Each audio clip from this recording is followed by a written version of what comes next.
Longtemps attendus par les populations et les usagers de la route, les travaux du tronçon entre le PK12 et la commune de Ntoum, long de 31 km, n'ont pas encore été livrés, comme en témoignent ces images qui semblent démontrer leur arrêt au regard de l'absence des engins sur le terrain.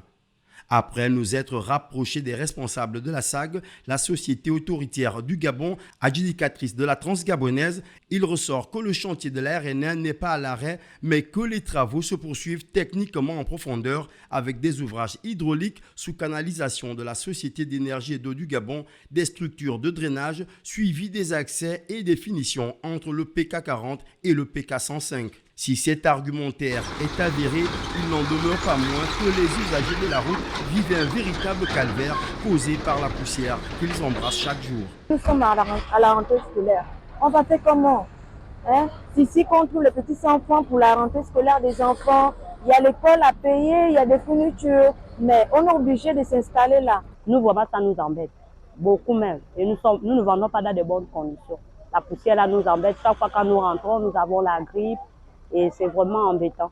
Comme pour pallier ce désagrément, pour la SAG, le reste du chantier est en cours de déploiement à l'image des engins comme celui-ci qui tamise la poussière en drainant la latérite.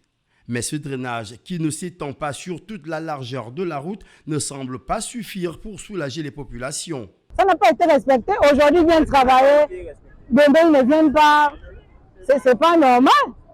La route la nationale, la nationale 1, c'est la priorité des priorités. Le président passe là, le ministre passe là, tout le monde passe là. Moi, on ignore ça. Avec des ressources qui sont utilisées ou louées quand elles sont nécessaires, la société autoritaire du Gabon s'inscrit dans une logique de maîtrise des dépenses. En outre, la SAG dit que le délai d'exécution des travaux est respecté car le projet complexe respecterait les délais usuels de ce type d'opération avec un financement d'un montant global de 74 millions de francs CFA entièrement sourcé par elle.